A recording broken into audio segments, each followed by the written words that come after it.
You'll thank me later for this. The conversation you're about to watch is one of the most important that you can have right now, especially if you're young. Dave Ramsey and his co-host George Campbell have butted heads over the so-called 4% rule in retirement withdrawals, and I think that what Dave said gives me several different tangents to talk about this contentious debate in more detail. Obviously, this is not financial advice, but subscribe to the channel for more discussions like this, and let's get into it. I feel, from what I've been running the numbers with, that I'm on the teetering edge of coasting financial independence, and I'm trying to best understand my plan with the end in mind.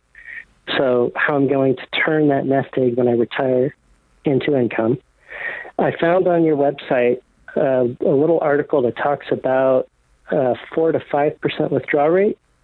And I was trying to run the numbers around that, and I thought I was close. And then about a month ago, George Campbell released a video that said that the withdrawal rate for a 30-year time horizon should be closer to 3%.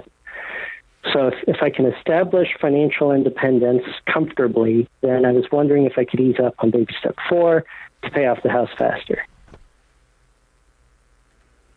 Okay, I'm a little confused because I don't know what the hell George is doing a 3% withdrawal rate, because that's absolutely wrong. I'm going to have to find out where that video is and get it taken down, because that's just wrong. You don't need to have a 3% withdrawal rate. That's ridiculous.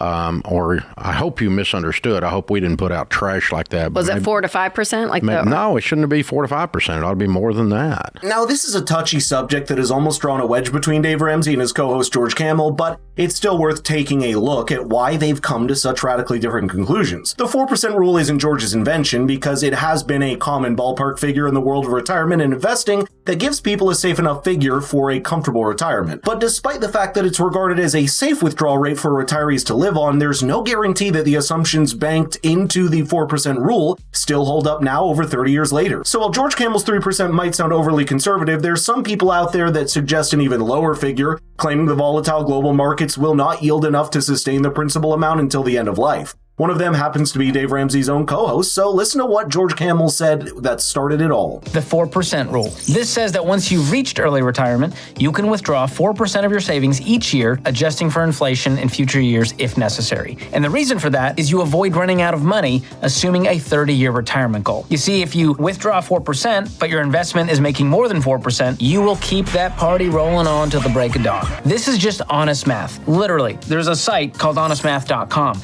and they ran 10,000 different financial simulations to get this chart and show you these numbers. All right, so let's look at this chart. On the left side, we see years in retirement. On the top, we see the withdrawal rate. And as you can see, if you have a 30-year retirement with a 4% withdrawal rate, you're going to have 3% of that account balance remaining 30 years later.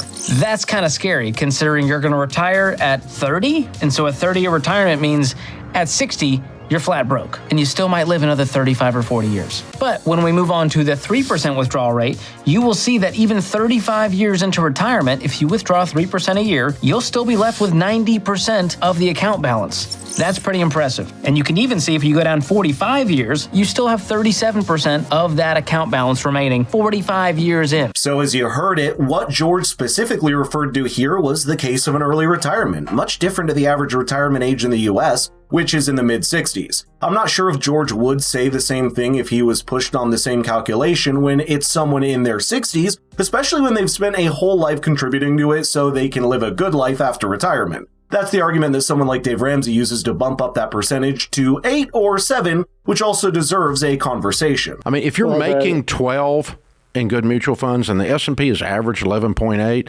and if inflation for the last 80 years is average 4%, if you make 12 and you need to leave 4% in there for inflation raises, that leaves you 8. So I'm perfectly comfortable drawing 8. But if you want to be a little bit conservative, 7, but sure not 5 or 3. Well, I was trying to back check it because, the 3 to 5, I thought that was a big range. And a lot of the studies I found showed... Well, there's a lot of studies that are stupid in this space. So, it's just wrong. So listen, man, the math I just gave you is the math. If you're making 12% and inflation is 4, and you leave 4 in there, so your nest egg grows by 4, it's simple. 8 is what's left over. So if you got $1 million and you leave 4% in there, that's $40,000.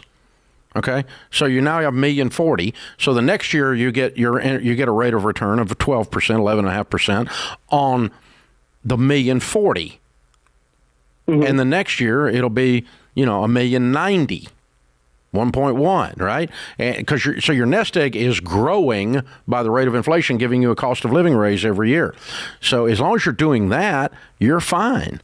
And so if you want to be a little bit conservative, maybe 5%. Would you say? But there's all these goobers out there who have always put this 4% crap in the market, and I'm just irate right now that we have joined the stupidity. Maybe that's the problem. Both George and Dave represent two ends of the spectrum, and perhaps the caller doesn't leave as informed as they should. The retirement nest egg needs to strike a balance between spending an adequate amount of money to justify the sacrifice you made for it, but also make sure it doesn't erode to the point that you're in the 80s and run out of money. And interestingly enough, both Dave Ramsey and George Campbell are basing their ideas on a set of assumptions from history that have no guarantee of being a template for the future. For example, while George is using the 4% figure from the 90s, Dave is using calculations based on nearly 100 years average of inflation and the S&P 500. But does such a long time frame make sense when speaking about a 30-year retirement? Smaller time frames are much more susceptible to financial shocks like what we saw in the 2008 financial crisis, the pandemic, and then the Ukraine war that saw a wave of inflation across the world. In fact, in 2008, a tragically large number of people near retirement were forced to go back to a life of work when the crash wiped out a major chunk of their nest egg just before they were expecting a smooth transition into retired life.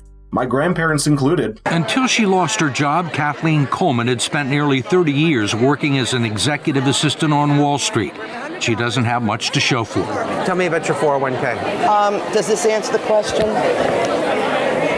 This is what it was in 2005. 2007, you're down below 2005. Right. Another one went down almost $40,000. One was Right. 88,000, and then it went down to like 50. How old are you? 54, and I live alone. I don't have any children. I've been a career girl all my life, and it's been a great career, and I don't deserve this. I'm sorry. It's all right.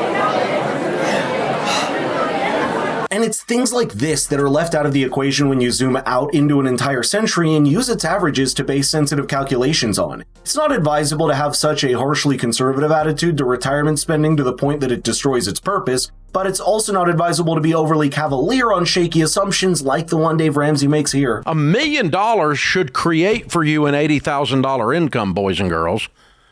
So you should, perpetually, like if forever, you should be able to pull $80,000 forever and never destroy it.